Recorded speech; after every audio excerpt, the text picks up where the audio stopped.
Powered by the Montana Television Network. This is the 10 o'clock news on Q2, Montana's news leader. Good evening and thanks for joining us. I'm Russ Riesinger. Janelle has the night off. Students head back to school in Billings this week, but before they do, school leaders trying to fix a big hole in the budget. School District 2 facing a $4.5 million shortfall in its elementary school general fund. Tonight, the school board trying to decide what to do about that. Q2's Mitch Legge was watching the school board meeting tonight. And Mitch, how did the district get here? Well, Russ, a few things. The district's budget projections after building 2 new middle schools didn't quite match up with what they ended up being. As well, elementary school levies were not brought to voters when the board's projections anticipated. A solution can't be found overnight. This is not going to be done because we vote this budget today by any stretch of the imagination. How we choose to reduce our spending over the course of this year is something that we're going to have further discussions on. Tonight, the board unanimously passed the 2020 budget, including the $4.5 million shortfall. The cost of labor for staffing 2 new middle schools contributed to the deficit. In the meantime, the district will use money from the multi-district fund to cover the shortfall. Superintendent Greg Upham says the district is going through the budget with a fine-toothed comb to make changes that will not affect students. We will be very vigilant with looking at the entire budget, which we're doing now. We are still working with our outside person, Todd Watkins, to take a look at every entity of the budget and then begin to prioritize the needs in the district in conjunction with working to increase our revenue. And the last time Billings voters approved an elementary school mill levy was in 2017. Russ? All right, thank you, Mitch. And while the school board tries to dig out of a hole, one homeowner's decision to dig a hole ended up closing down Highway 87 in Lockwood for hours tonight. Lockwood fire officials say the homeowner hit a gas line while doing some excavating not too far from where construction is going on for the new Lockwood High School. No one had to be evacuated from that area and there were no injuries, but the road was closed for over 2 hours. It's important to remember, if you're going to dig, always call first. All right, let's turn to the weather now. Bob, sounds like we're going to be heating up and drying out, and that certainly raises our fire risk. It certainly does. And the fire danger threat is already across much of Montana, and it's rising. Let me show you the latest Montana fire danger map. This is in forecast for tomorrow on the 20th. And as you will notice, in south central and southeastern Montana, that's where we have some of the greatest fire danger right now. Ranges anywhere from high to very high. It does include Billings and the Miles City area. Around Yellowstone Park, we got a little bit of high fire danger, but mostly moderate. Also towards our southwest and all throughout western Montana, the fire danger there is high and very high. And it looks like it's only going to get worse as the rest of the week moves on because we are looking at temperatures getting into the 80s and 90s all week long with a few isolated showers popping up here or there. That's always good for fanning the flames and also starting new fires. So we'll have more on that coming up in a few more minutes. Russ? All right, thank you, Bob. A tragic accident at a demolition derby in Deer Lodge last night. A car careened into the crowd, killing an EMT and injuring several others. MTN's John Amy has more. An evening of fun during the demolition derby at the Tri-County Fair in Deer Lodge quickly turned tragic when one of the vehicles in the contest barreled into a crowd of spectators. He received a blow which disabled his vehicle and he lost control.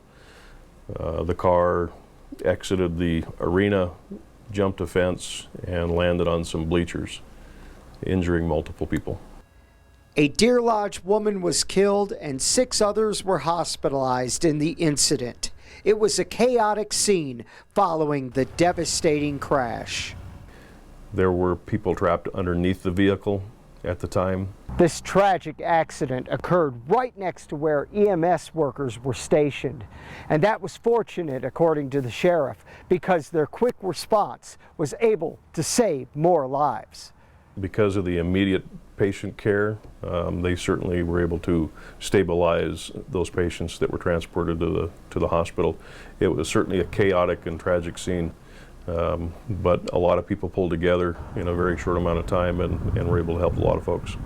People in the small town of Deer Lodge were still in shock the day after the incident. Everybody's kind of like, what happened? You know, you hear about it. It's like it's an incident. It's not just, you know, like it affects the town. I mean, it's a small town. You know everybody. In Deer Lodge, John Amy, MTN News. Well, it was also a deadly weekend on roads in Montana, especially in the northeastern part of the state.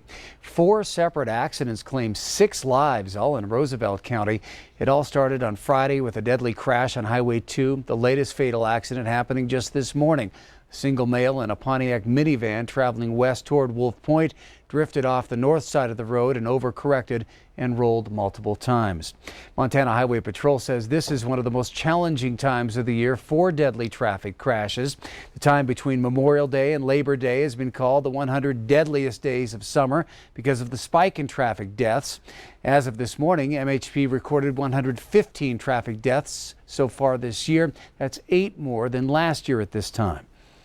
These numbers almost become kind of sanitary when we talk about, we're 7 ahead from last year. That's 7 more families that will be missing somebody at the Thanksgiving table this year and at the Christmas table. And I think that really needs to be the true motivation when people are planning their events out and about.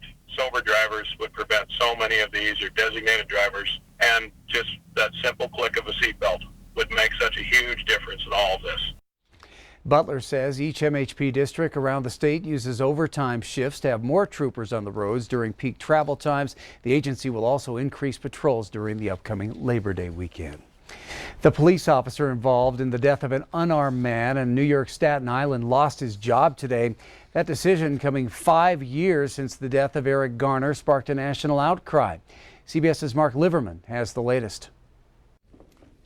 Calling Eric Garner's death an irreversible tragedy, New York City's police commissioner fired the officer who put the 43-year-old into a banned chokehold. It is clear that Daniel Pantaleo can no longer effectively serve as a New York City police officer.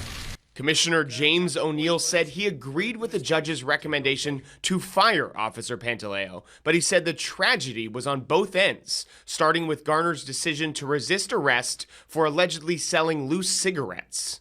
Every time I watch that video, I say to myself, as probably all of you do, to Mr. Garner, don't do it. Comply. To Officer Pantaleo, don't do it. But none of us can take back our decisions, most especially when they lead to the death of another human being. A local grand jury and the Justice Department both declined to prosecute Pantaleo in the case, which became a turning point in the national movement against police brutality. 2 of Garner's children joined activist Al Sharpton in welcoming O'Neill's decision. I truly, sincerely thank you for firing the officer. Regardless to however you came up to your decision, you finally made a decision that should have been made 5 years ago. The furious president of New York's police union accused the commissioner of playing politics. The leadership has abandoned ship and left our police officers on the street alone.